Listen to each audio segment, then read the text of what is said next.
GWorld7_D.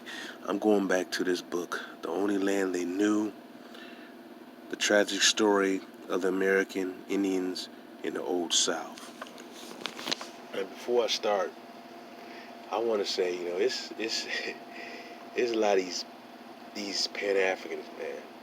And it's one particular idiot who all he does is attack Dan Calloway.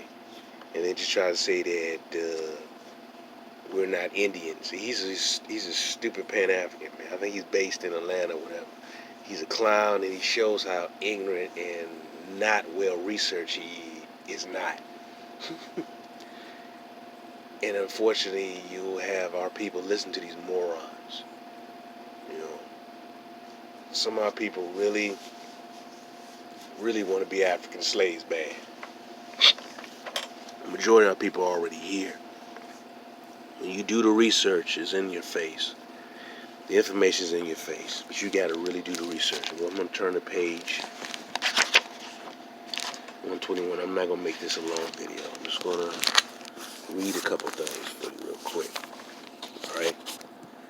And as usual, pick up on certain things. 2 years after James Moore Jr. returned to Charleston with news of his North Carolina victories, another far more destructive war erupted. It has somewhat inaccurately been labeled the Yamasee War, for in fact there was a widespread Indian confederation or conspiracy, which included many natives other than Yamasee. Engaged in this Yamasee War were Lower Creeks, Gulays, Appalachies, Savannahs, Cherokees, Uchis, Chirals, Catawbas, Wateries, and the Wakamas. Some played a more active role than others, and in time the Cherokees broke away from the Confederacy. Looking closely at the participants, one is struck by the fact that so many components of the old chiefdom of Clofita, I always get this name, pronounce his name wrong, or Clofita Shake, I may be pronouncing it wrong, were involved, except in the premise that the queen of the Clofita Shake, I'm pronouncing it wrong, spoke a Muskogean rather than a Sayuan, Uchian, or some other language makes it easier to explain such widespread collaboration and to speculate that possibility. Yamasee revolt was Koficha Kule, dying gasp. Without further debating Koficha Kule influence, one thing is clear. Nowhere in Virginia, New York, New England had whites been confronted by such an array of hostile Indians. In a general way, the Yamasee War was an Aboriginal response to the commercial empire established by Goose Creek men. The English system, which did not include resident Franciscans constantly moralizing the native villages, had both its appeal and its drawbacks. In London at the time, William Byrd II, with perverse gusto, enumerated Indian grievances before royal officials. He recounted how Carolina traders got the natives drunk, forced them hopelessly into debt, sent warriors off to hunt or fight, and then debauched their wives and daughters. Arbitrarily appropriated native dugouts, required men to serve as beasts of burden, carrying heavy loads many miles on their backs, and beat Indians unmercifully, regardless of age or sex, sometimes killing the victim. Yamasees were vexed when traders took it upon themselves to proclaim that the English pound contained only 8 ounces. After they fled to Florida, Yamasees retaliated all these complaints to the Spaniards. As far as whipping was concerned, this was common punishment for Indians, blacks, and whites during the colonial era. Okay, the Indians were black. Okay, now this white folks do that mess all the time. In some respects, it was more risky to whip Indians, a black slave or a white indentured servant, particularly if the latter had been illegally spirited away by a press. gang or was a convict. Frequently was alone in a new world. Although the Europeans' arrival had been traumatic for Mississippians, many aspects of their culture had survived, including the importance of clan membership. At the time, whipped and beaten Indians had someone to turn to, as the Carolinians found out in 1715. The Virginian William Byrd II, who related Carolinian misdeeds, was not an impartial witness, but even so, his charges were essentially correct. In turn, the Carolinas may not have exaggerated when they accused Byrd's agents of trading with and embedding the Indians, notably the Sherwas. Spain and France had been charged with instigating the Yamasee War, but these allegations must be discounted. Spanish Florida and French Louisiana were feasible. The governors, even during the War of the Spanish Succession, having failed to stir up the Indians, they did not redouble or, for the most part, even continue their efforts after the General Peace in 1713. Anglican ministers in South Carolina explained the war as God's wrath against the sins of colonialists, especially non-Anglicans. Overriding all concerns was fear of enslavement. Despite opposition from the proprietors, the Crown, and the provincial authorities, for years the Goose Creek men had captured thousands of Aborigines throughout the lower South. With few Tuscaroras, Appalachians, the Timucuans, and similar enemies left, Yamasee and other Goose Creek allies began to worry. They knew well that the Carolinas were as likely to enslave friends as enemies. The Goose Creek men had provoked many a war to secure prisoners, and somewhat blatantly the Southern Indians may have realized they had been duped. One was chief of the Yamasee village of Tama, a leader of the uprising who had arrived in Port Royal area only a short time after 1700. Previously he had been in Appalachia, but complaints against Franciscan missionaries and Spanish soldiers and lack of security had prompted him and his followers to relocate. After the outbreak of hostilities in 1715, he went as a spokesman for 161 villages to St. Augustine, professing that he and 50,000 or more Indians were anxious to put themselves under Spanish control.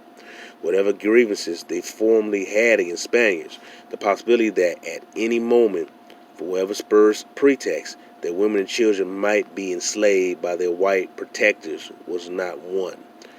I repeat, whatever grievances they formerly had against Spaniards, the possibility that any moment, for whatever spurs pretext, that women and children might be enslaved by their white protectors was not one. The Yamasee initiated the hostilities, and as a result, the war bears their name. Many, but not all, of these Indians had settled in 10 villages in the mainland in the vicinity of Port Royal Sound. After Stewart's town fiasco, the Carolinas began moving back into this region, grazing herds of cattle and appropriating Aboriginal lands, all of which gave rise to numerous incidents. Remember, these are all Negroes, okay? 3 veteran Indian traders and agents, Thomas Narneen, John Wright, and John Cochran, met with the Yamasee to calm them.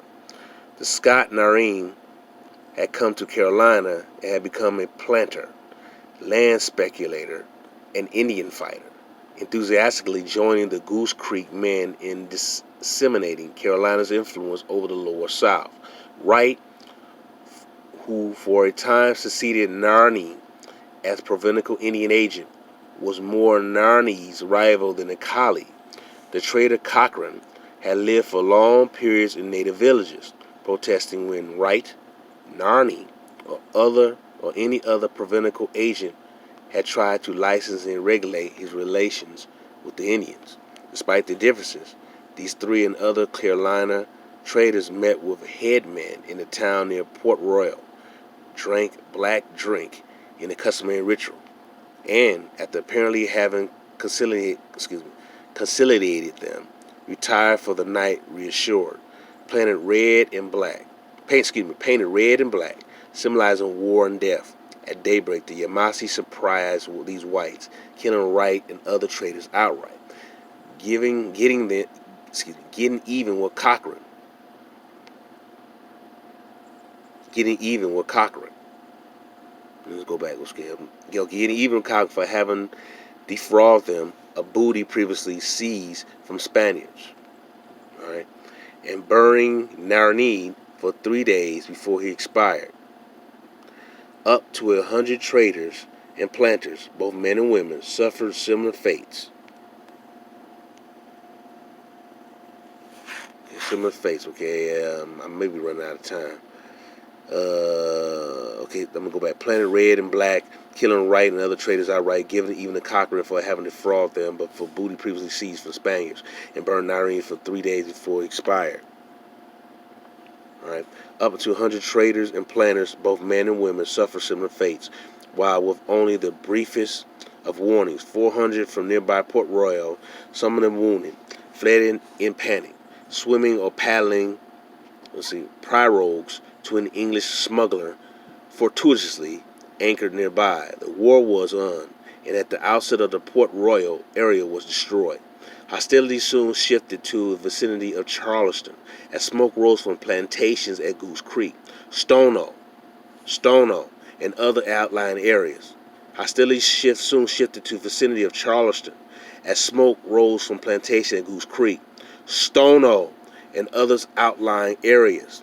Indians, slaves, indentured servants, or freedmen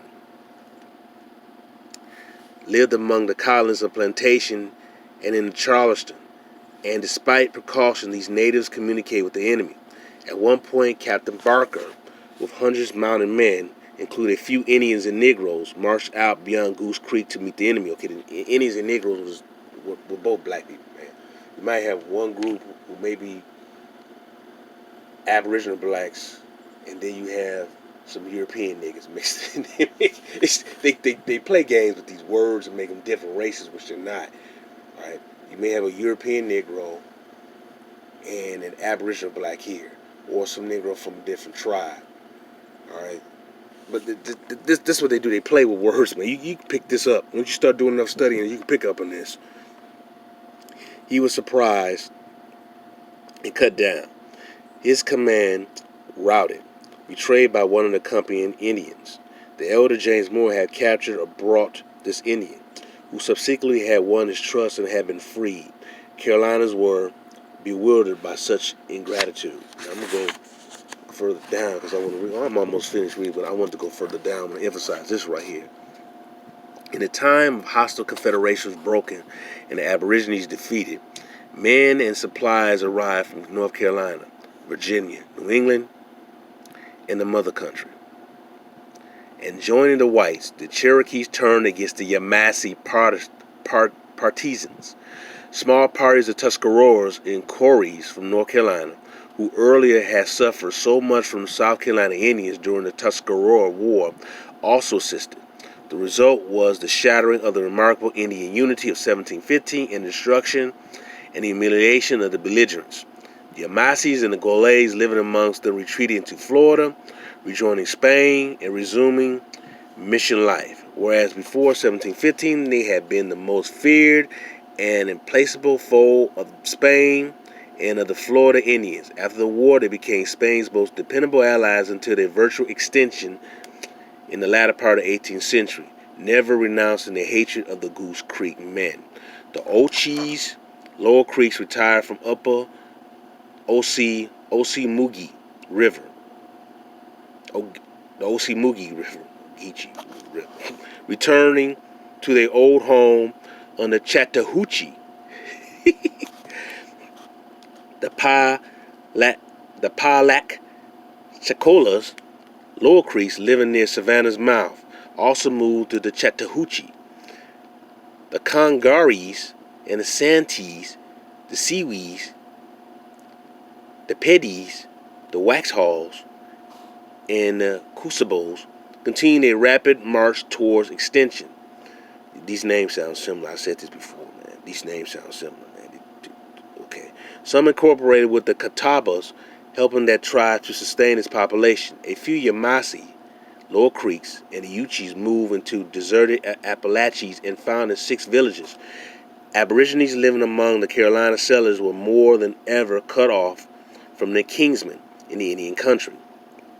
The Carolinas built frontier forts and laid out townships, many of which were near the headwaters of navigable rivers and eventually became population centers.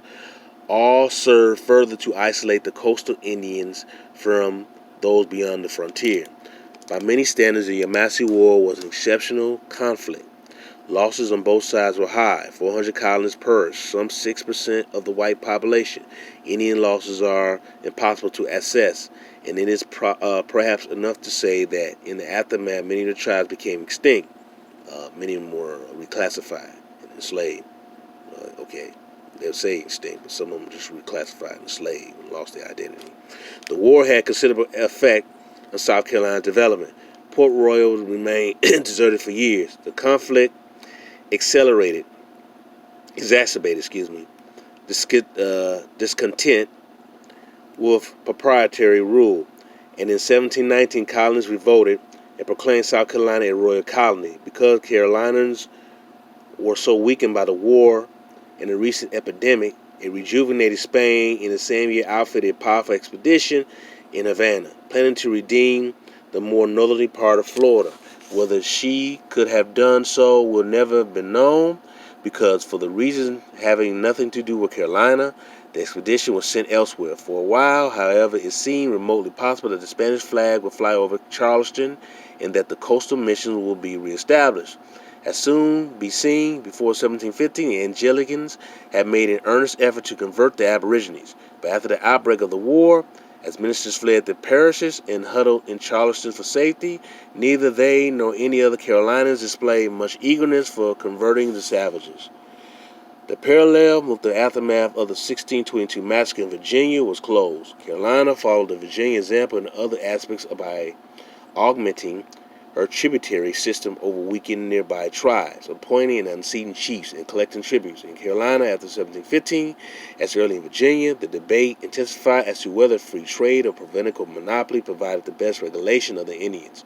Samuel Wilson, secretary to the Earl of Craven, one of the proprietors, had published a tract in 1682 recounting how the Carolina Indians, decreasing in number and constantly at war with one another, could never unite against the English. I repeat, Samuel Wilson, secretary of the Earl of Craven, one of the proprietors, had published a tract in 1682 recounting how the Carolina Indians, decreasing in number and constantly at war with one another, could never unite against the English. The thousands of angry warriors who had in 1715 roamed the countryside and threatened Charleston had been in shock to terrify whites who had sought refuge inside. Authorities resolved never to allow such a confederacy to emerge again. As in Virginia, they kept alive in inter-tribal differences, determined that in the future, when the Indians did a little mischief, they should do it upon their own tawny race. As in Virginia, as they kept alive intertribal differences, determined that in the future, when the Indians did a little mischief, they should do it upon their own tawny race. These are niggas. Alright? It is possible to comprehend fully the Yamasee and similar wars, conflict among the Aborigines themselves, the far-reaching influence of Carolina and Virginia traders, and indeed much of the history of Southern Indians since the first discovery, without considering Indian slavery. From time to time, this had been touched upon, but now it must be looked at more closely. I'll stop right there. All right? I said this before when I was on the track. Anyone who's telling you that majority of black folks came over here on a slave ship is a coon. They don't know the hell they're talking about. They don't know the true history. I repeat, anyone who's telling you that majority of our people came over in a slave ship is a coon. Period. That's not enough for debate for me. They are a coon because black folks are indigenous everywhere on this planet. And they migrated to different parts of the world. And each group of black people had the technology of sailing ships. Africans had the technology selling ships. The black Europeans had the technology selling ships. The black people in Asia Pacific, which I showed you, and Australian blacks had the technology to build boats and then sail the seas. All of them had that technology, man. All of them had that technology. So when you hear Negroes tell you that our people just came over here, that we weren't over here pre-Columbus, those are some Jack Daniel ass lying Negroes. And they are coons, period. And that one guy who always attacked Dan Calloway, man, who I think he's based in Atlanta or whatever, the guy's an asshole. He's an idiot, and he trying to say that we're not indigenous to this land. I just read you them damn tribes in the southeast, but we was also in the southwest. It was also in the northwest, in the west, in the east, in the midwest, because all the Americas was originally populated by so-called Negroes. Any Negro who to this very day who's still teaching you or trying to push that mess or attack people who said we're the original people here, any Negroes who's doing that is a coon, and more likely he's a Pan-African. And a lot of them are coons. And I said it. I'm not going to bite my tongue on that. Because they want to typecast so-called black people in one location, which I showed you in my videos. We've been all over this planet. That's called critical thinking. Connecting the dots to realize that we sailed the seas, we used the stars, we used the rays of the sun. But the Negro coon will just have you believe that you come from Africa on a plantation and try to downplay the Aboriginal blacks who were here before slavery. Majority of us were already here because we populate the goddamn planet. I mentioned before how many Scotland was named after Queen Scotia, one of Akhenaten's daughters. Okay, and many of those Scottish blacks fled here or sent here, and they mixed in with the Aboriginal blacks here. And some of them were heavily in certain states. I think with Massachusetts, Tennessee, some of them, they filtered in those particular states. But we have been all over this planet. This is our land. But some of these ignorant Pan-Africans who all they want to do is attack Dan Calloway. And you have to agree with everything he says, but all they do is attack him and then show no base of what they're talking about, and then sit there and say that we're not aboriginal to this land. It's been asinine, have not done no real research, and like I said, they're coons, period. Anyone will tell you that you're not aboriginal to this land is a coon. You need to see that for what it is now, because the information there is in your face. I showed you pictures of the Amasi. I showed you pictures of the Tumukan. And look at these damn names, man. Yamasi, Appalachia, Omogichi, goddamn, Geechee. But yet you get these niggas, I'm Geechee, and I'm from Angolan slaves from Africa. No, you're not. No, you're not. Most of those Negroes are Aboriginal blacks that are already here.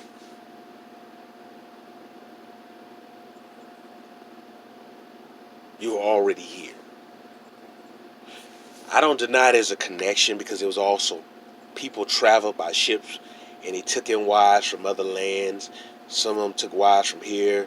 People from here took wives from other land, or individuals traveled and they mixed in with different tribes. People the same melanin type, but we also warred with them. So there was always a connection, travel going back and forth. So your genes being spread to different locations. All right, but